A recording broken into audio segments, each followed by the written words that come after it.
तो आदाब, नमस्कार, गुड इवनिंग, सत श्री अकाल। आप सभी लोग का स्वागत है क्राइम की कथा के इस चैनल पे। उम्मीद करता हूँ आप सभी लोग खुशहाल होंगे। आज की कहानी सुनाऊँ उससे पहले आपको उत्तर प्रदेश के बरेली में एक खौफनाक घटना के बारे में आपको बताता हूँ। उत्तर प्रदेश के बरेली में एक 5 साल की बच्ची अपने घर के बाहर खेल रही थी। समय हो रहा था, करीब शाम के 5 बज रहे थे, लेकिन खेलते खेलते उसको करीब 1 घंटे हो जाते हैं और वो घर के अंदर नहीं आती है। 5 साल की बच्ची थी, जाहिर सी बात है उसके माँ बाप और बाकी लोग परिजनों को चिंता होती है। लेकिन उसकी माँ उसको आवाज़ देती है, पहले घर के अंदर से आवाज़ देती है, लेकिन बच्ची बाहर से अंदर नहीं आती है। फिर उसकी माँ बाहर निकलती है और आवाज़ देना स्टार्ट करती है। उसका जो भी नाम था उस नाम से उसको आवाज़ देना स्टार्ट करती है, लेकिन बच्ची वहाँ पे कहीं दिखाई नहीं देती है। उसके बाद वहाँ पे और भी छोटे छोटे बच्चे खेल रहे थे। उन बच्चों से पूछती है कि क्या तुमने मेरी बच्ची को यहाँ खेलते हुए देखा है। उसमें से जो एक बच्चा रहता है वो बोलता है कि मैंने करीब 1 घंटे पहले शेर मोहम्मद चाचा के साथ आपकी बेटी को जाते हुए देखा था। वो उसको चॉकलेट दिलाने के लिए अपने घर पे ले जा रहे थे। शेर मोहम्मद उसके घर जो बच्ची थी उसके घर के करीब 50 मीटर के आसपास उसका भी घर था। उसके बाद जो परिजन रहते हैं और उसके माँ बाप जो भी लोग रहते हैं वो लोग शेर मोहम्मद के घर पे जाते हैं और वहाँ पे जाते हैं तो वो बाहर में देखते हैं उस बच्ची का एक चप्पल वहीं बाहर में गिरा हुआ था, जिससे उनको शायद अंदाज़ा हो जाता है कि बच्ची घर के अंदर ही है। उसके बाद वो लोग घर के अंदर घुसते हैं और घर के पीछे वो एक जगह थी, थोड़ी खाली टाइप की जगह थी। वहाँ पे एक दरवाज़ा लगा हुआ था, इस साइड से दरवाज़ा लगा हुआ था, दरवाजे के पीछे एक जंगला लगा हुआ था। जब जंगले से वो लोग देखते हैं, बाहर की तरफ देखते हैं, तो वहाँ देखते हैं कि वो जो शेर मोहम्मद था वो उस बच्ची के साथ गलत हरकतें कर रहा था, उस बच्ची के साथ संबंध बनाने की कोशिश कर रहा था।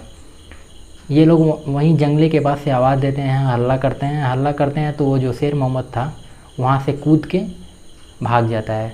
शेर मोहम्मद की उम्र 70 साल है और उस बच्ची की उम्र 5 साल थी। वो वहाँ से चला जाता है शेर मोहम्मद। उसके बाद परिजन और जो भी परिवार वाले थे, उसके बाद ये लोग बच्ची को हॉस्पिटल ले जाते हैं, हॉस्पिटल में भर्ती करते हैं। बच्ची की हालत नाजुक थी। उसके बाद परिवार के जितने भी लोग थे वो लोग वहीं के नज़दीकी थाना फरीदापुरा में पहुँचते हैं। वहाँ पहुँचने के बाद वो लोग रिपोर्ट लिखवाते हैं और बच्ची के साथ जो भी चीज़ें उन लोगों ने देखी थी उसके बारे में सब कुछ बताते हैं और उस शख्स का नाम शेर मोहम्मद जो था उसका नाम भी बताते हैं। पुलिस रेप के साथ पॉक्सो की धारा लिखती है। लिखने के बाद वो अपनी ज़रूरी कार्रवाई शुरू करती है, क्योंकि छोटी बच्ची का मामला था, इसलिए पुलिस वाले तुरंत हरकत में आते हैं और उस शेर मोहम्मद की तलाश में जुट जाते हैं। करीब रात के 10 से 11 बज चुके थे। ये जितनी बातें मैं बता रहा हूँ इसकी करीब 6 बजे की घटना है। 6 से 7 बज गए, 7 के करीब बज गए उस बच्ची को ढूंढने के बाद करीब वो गायब हो गया, हॉस्पिटल गया। ये करते करते 9 के करीब बज गए। 9 बजने के बाद ये पुलिस के पास जब पहुँचे और सब कुछ कार्रवाई हो गई तो करीब 11 बज गए थे।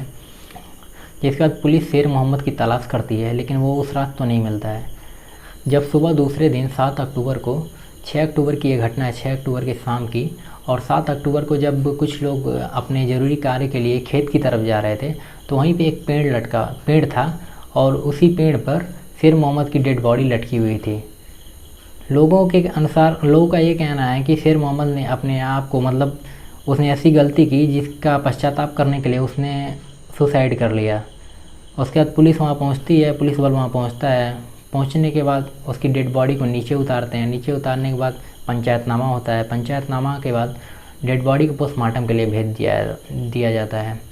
अब देखिए, इस घटना का जब खुलासा होगा तब पता चलेगा कि क्या सच में शेर मोहम्मद ने सुसाइड किया, पश्चाताप में आके सुसाइड किया, या किसी ने परिजन में से मिल के या किसी और ने उसका कत्ल कर दिया। इस घटना के बाद उस पूरे इलाके में पूरा हाहाकार मच गया था, क्योंकि बहुत छोटी बच्ची का मामला था। और जब छोटी बच्ची का मामला रहता है, किसी बच्ची का जब मामला रहता है, तो गांव के आसपास के जितने भी लोग रहते हैं वो लोग उस बच्ची को अपनी बच्ची समझ के अपने ऊपर उस घटना को लेते हैं।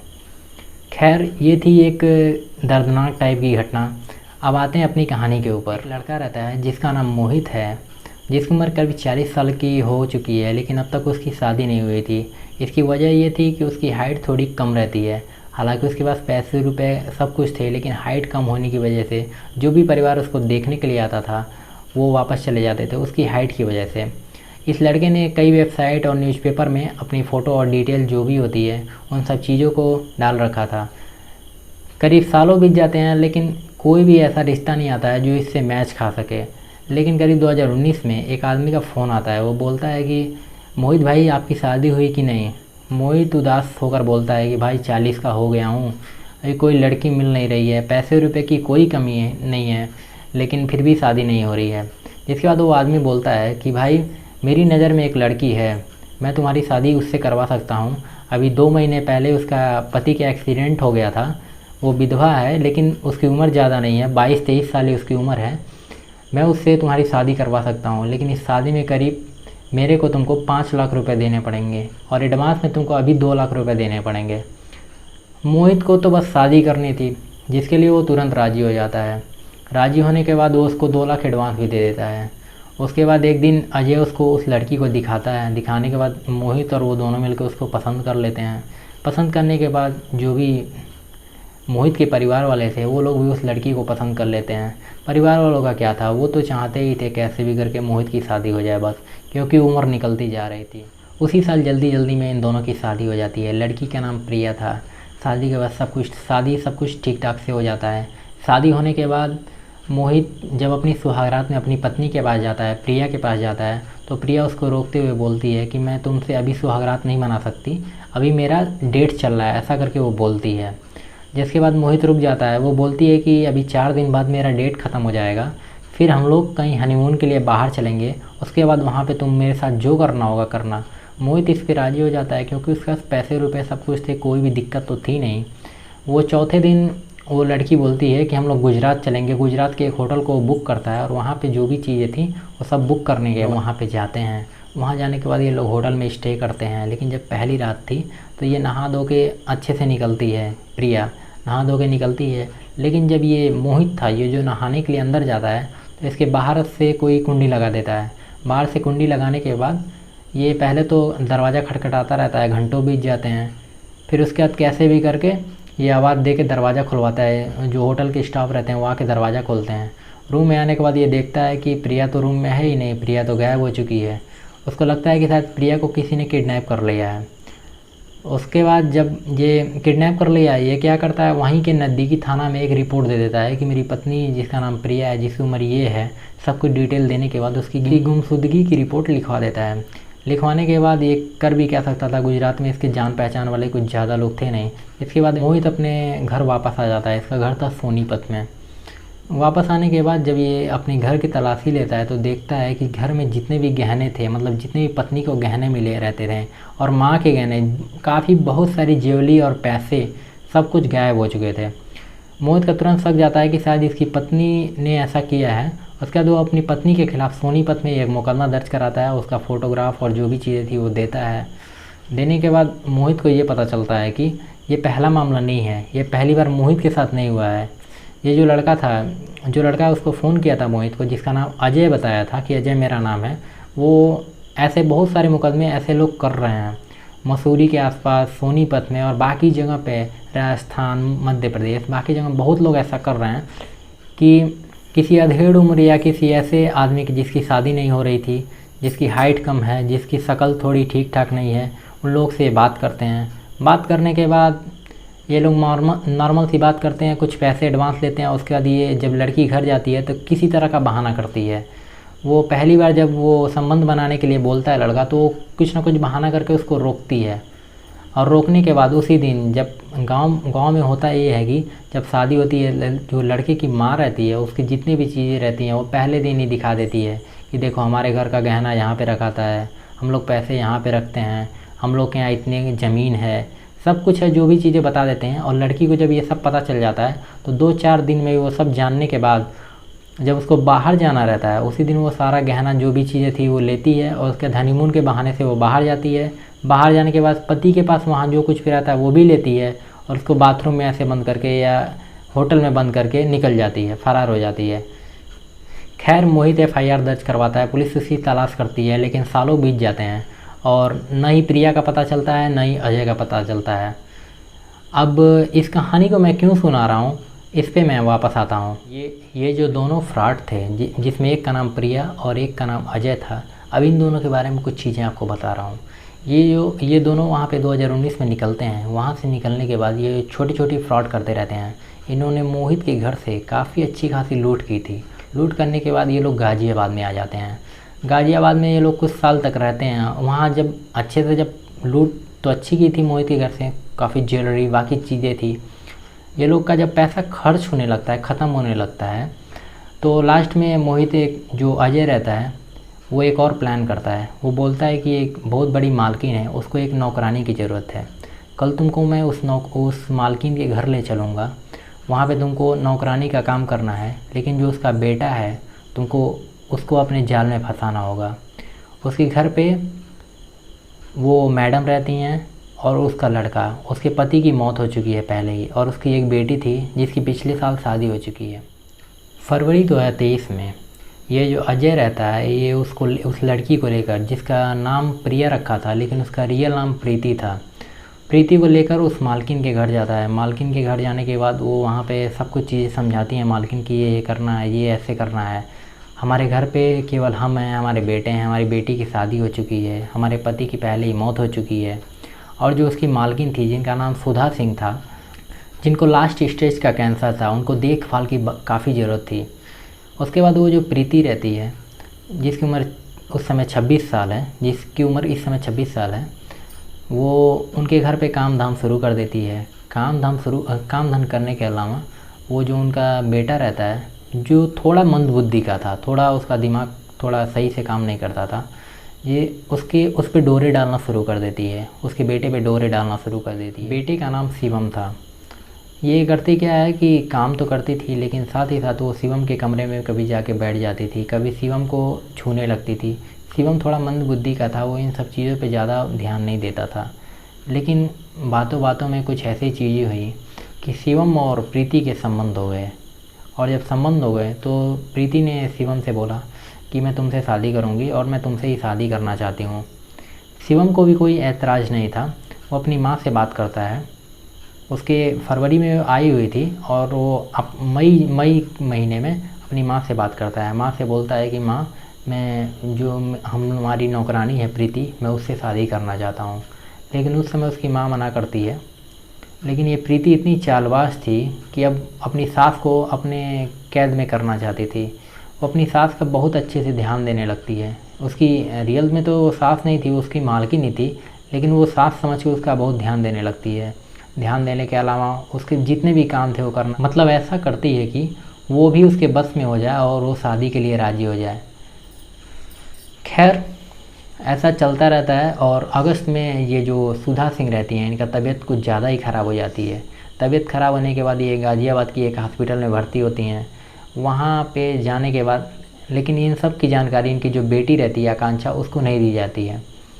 वहीं पे उनकी मौजूदगी में ही प्रीति और उनके बेटे शिवम की शादी कराई जाती है। वो दोनों आपस में मतलब माला डाल के जैसे नॉर्मल सी शादी करते हैं, शादी कर लेते हैं। शादी करने के बाद ये लोग घर आते हैं। लेकिन अगस्त के पहले हफ्ते में ही 7 अगस्त 2023 को सुधा सिंह की मौत हो जाती है। मौत के बाद जो भी अंतिम संस्कार और बाकी चीज़ें होती हैं वो होने के बाद परिवार के बाकी लोग भी आए रहते हैं, रिश्तेदार भी आए रहते हैं। रिश्तेदार के आने के बाद जो उनकी बेटी रहती है आकांक्षा, डॉक्टर आकांक्षा उनका नाम है पूरा, डॉक्टर आकांक्षा सिंह, वो भी उस अंतिम संस्कार और बाकी चीज़ों में आई रहती हैं। आने के बाद जब ये 12-13 दिन का जो कार्यक्रम होता है वो कार्यक्रम ख़त्म होने के जाने के बाद ये जो डॉक्टर आकांक्षा रहती हैं वो बोलती हैं कि प्रीति से बोलती हैं कि अब तुम्हारा कोई काम नहीं है, अब तो माँ भी इस दुनिया से चल बसी है और भाई को तो इतना कोई ध्यान की ज़रूरत है नहीं, अब तुम यहाँ से जा सकती हो। तुम्हारा जो भी हिसाब किताब है, तुमको जितने भी पैसे रुपए देने हैं वो हम दे देंगे, उसके बाद तुम यहाँ से जा सकती हो। उसके बाद ये प्रीति जो रहती है वो बोलती है कि मैं यहाँ से कैसे जा सकती हूँ, मैं तो इस घर की बहू हूँ, मैंने तो शिवम से शादी की है, इस बारे में शिवम से आप बात कर लीजिए। शिवम, आकांक्षा जानती थी कि शिवम तो थोड़ा मंदबुद्धि का है, इसको थोड़ा कोई बहला फुसला के कुछ कर सकता है। वो प्रीति बोलती है कि हम दोनों ने माँ के सामने शादी की है। लेकिन डॉक्टर आकांक्षा थी, इनको समझ में आ चुका था कि इनके साथ फ्रॉड हो रहा है। ये पैसे रुपए के चक्कर में इस प्रीति ने इनकी माँ को और इनके भाई को, दोनों को बहला फुसला के ऐसा करवाया है।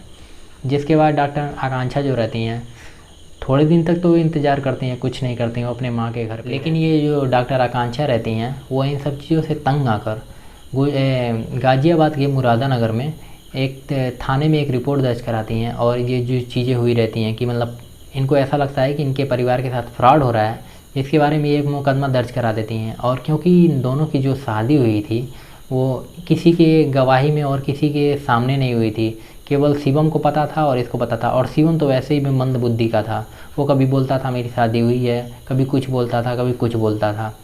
खैर, और उसकी माँ तो रही नहीं कि वो बता सकें कि इन दोनों की शादी हुई है कि नहीं। और वो जो प्रीति थी वो बार बार यही बोलती थी कि माँ के सामने हमारी शादी हुई थी, माँ ने हमारी शादी करवाई थी।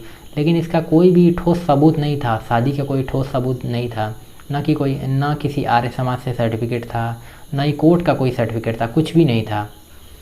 खैर, इसके बाद जब मुकदमा दर्ज होता है 22 सितंबर 2023 को मुकदमा दर्ज हो जाता है तो पुलिस कार्रवाई करती है। पुलिस पहले इसके दोस्त, इसका जो काम पे लगाया रहता है, जिसका अजय नाम बताती है लेकिन सच में उसका नाम सचिन था, सचिन की गिरफ्तारी करती है और उससे थोड़ा सख्ती से पूछताछ करती है। ठीक है, बाद सचिन टूट जाता है और वो बताता है कि जिस शहर में हम लोग जाते थे, जिस गांव में हम लोग जाते थे, वहाँ पे हम लोग पहले पता करते हैं, हम लोग का पूरा एक गिरोह रहता है। हम लोग पता करते हैं कि किसकी शादी नहीं हो रही है, किसकी उम्र ज़्यादा हो गई है, कौन थोड़ा सांवला है, किसकी हाइट थोड़ी कम है, ये सारी चीज़ों को हम लोग पता करते हैं। पता करने के बाद हम लोग ये भी देखते हैं कि उसकी हैसियत कितनी है, वो कितने पैसे दे सकता है, एडवांस कितने पैसे दे सकता है, उसको शादी की कितने शादी के लिए वो परेशान है, इस तरह की चीज़ें वो देखते हैं। उसके बाद उनकी टीम का कोई भी एक आदमी उनको फ़ोन लगाता है, जिसको शादी करनी थी उसके पास वो फ़ोन लगाता है। फ़ोन लगाने के बाद उससे पहले नॉर्मल सी बात करता है कि भाई शादी हो गई है क्या, भाई मिठाई नहीं खिलाए, इस तरह की वो बात करता है। बात करने के बाद वो दूसरा आदमी रहता है, वो अपना दुखड़ा सुनाता है कि भाई 40 का हो गया हूँ, शादी हो नहीं रही है, ये बात है वो बात है। फिर ये लोग बोलते हैं कि एक हमारे पास विधवा है, या कोई ऐसा बोलते हैं कि हमारे मामा की लड़की है। इस तरह की चीज़ें बोलने के बाद उस लड़की से शादी सेट करवा देते हैं। पहले 2-3 लाख एडवांस ले लेते हैं। एडवांस लेने के बाद जब शादी हो जाती है तो 2-4 लाख और भी जो बचा हुआ पैसा रहता है वो ले लेते हैं। लेने के बाद इन लोग का पूरा प्लान सेट रहता है कि किस शहर में फिर जाना है, जाने के बाद फिर क्या करना है, वहाँ से कैसे निकलना है, सारा प्लान सेट रहता है। और 3-4 दिन में लड़की कितना सामान घर से निकाल सकती है वो निकाल लेगी, उसी हिसाब से लड़की उतने दिन ही रुकती है। सचिन के मुंह से ये सब बातें सुनने के बाद पुलिस भी, जितने भी वहाँ पे थाने में लोग थे, वो भी दंग रह जाते हैं। खैर, सचिन की ये सब बातें सुनने के बाद पुलिस सुधा सिंह के घर जाती है। वहाँ से वो प्रीति को उठाती है, प्रीति को उठा के वो थाने पे लाती है। थाने पे लाने के बाद उससे भी पूछताछ होती है।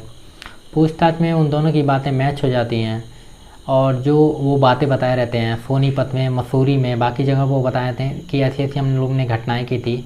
वहाँ के थानों के पास फ़ोन करके बाकी चीज़ें पूछी जाती हैं। तो मोहित नाम, जब मोहित मैंने पहले बताई थी मोहित वाली घटना, तो मोहित का वहाँ पे जो FIR दर्ज हुआ था वो बताता है कि हाँ, मेरी बीवी का पहले FIR दर्ज करवाया था मैंने, पहले गुमशुदगी दर्ज करवाई थी, उसके बाद उसके खिलाफ़ FIR दर्ज करवाया था कि मतलब उसने मेरे साथ फ्रॉड किया है। और जो भी एक अजय नाम का लड़का था, अजय नाम का आदमी था, उसके खिलाफ़ भी जो भी मुकदमा दर्ज करवाया था, उसने FIR दर्ज करवाया था फ्रॉड का, वो वहाँ पे दर्ज था। इन दोनों घटनाओं को जोड़ने के बाद पुलिस इन दोनों को गिरफ़्तार करती है, ऑफिशियली गिरफ़्तार करती है, और गिरफ़्तार करने के बाद इन दोनों को जेल भेज देती है। तो ये थी एक ऐसी महिला की कहानी जो शादी तो करती थी लेकिन संबंध बनाने के लिए किसी और शहर जाती थी, और उस शहर में जाकर उसको किसी बाथरूम में या होटल के किसी कमरे में लॉक करके वहाँ से सारा सामान लेके निकल जाती थी। और दूसरी बार जब इसने एक करोड़पति से, जो ये सुधा सिंह थी, ये करीब 200 करोड़ की मालकिन थी, इनके बेटे से संबंध तो बनाई, लेकिन संबंध बनाने के बाद भी उसका जो प्लान था वो सक्सेस नहीं होता है और उसका पूरा भांडा फूट जाता है और वो दोनों गिरफ्तार होकर जेल चले जाते हैं। यही बोलते हैं ना, लालच बुरी बला है। तो ये थी आज की कहानी। आशा है आपको कहानी पसंद आई होगी। और कहानी पसंद आई हो तो चैनल को सब्सक्राइब करके बेल आइकन ज़रूर दबाएं। आज के लिए बस इतना ही। बहुत बहुत धन्यवाद।